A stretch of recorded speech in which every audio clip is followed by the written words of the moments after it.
être plus précis, c'est bien la recherche des voies et moyens de la mise en application ou mise en orbite du programme du président de la République, décliné lors de la grande campagne présidentielle, où il fut élu au premier tour, naturellement, compte tenu de son programme qui a eu l'adhésion d'un grand nombre de ses compatriotes. C'est la restauration d'un climat et environnement serein de travail. Si l'on s'en tient à ce que l'on croit être la toute première rencontre des différents chefs de département ministériel, en dehors des conseils ordinaires et extraordinaires des ministres et de cabinet, cette rencontre de concertation, de mise en musique des différentes notes de la vision politique pour un autre Tchad fort et prospère du chef de l'État. Véritable plan quinquennal à atteindre d'ici l'horizon 2029. Et cette toute première qui a comme chef d'orchestre le secrétariat général du gouvernement en vaut mieux le coup et pourquoi pas son pesant d'or. Car cette option éviterait sûrement une navigation à tâtons et un manque de cohésion dans l'action gouvernementale. Et à n'en point douter, lorsque les actions de toute une équipe, quelle que soit leur pertinence ou justesse, lorsqu'elles sont disparates et non coordonnées, que peut-on attendre ou devront avoir comme résultat de ces différents programmes globaux qui d'ailleurs au finish visent le seul et même objectif et l'atteinte d'un même but?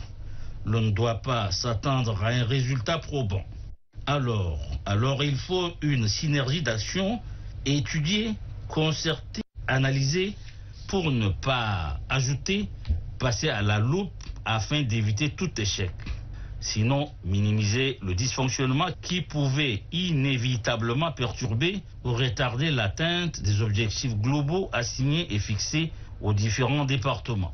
Même si une action humaine n'a aussi jamais été parfaite, et lorsqu'on y ajoute des imprévus de différentes natures. Décision louable à saluer et action à féliciter, et inviter les différents acteurs au strict respect des engagements et obligations assignés à chaque département.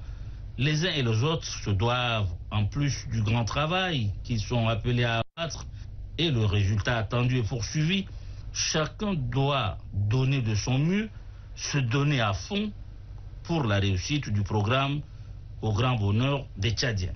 Mais aussi et surtout pour couper l'herbe sous les pieds, enfin boucler le kaki à ceux qui jurent par tous les dieux que c'est beaucoup plus un mouvement d'une grande action de com'. Et aussi que cela ne fasse pas l'effet d'un feu de paille. Non, nous n'allons pas nous arrêter sur cette mauvaise note de mégère, moins encore sur un optimisme béat, mais plutôt sur une très belle note d'espoir assurée compte tenu de la détermination et l'engagement des différents acteurs impliqués et leurs capitaines, en plus de la confiance placée en eux par l'autorité suprême.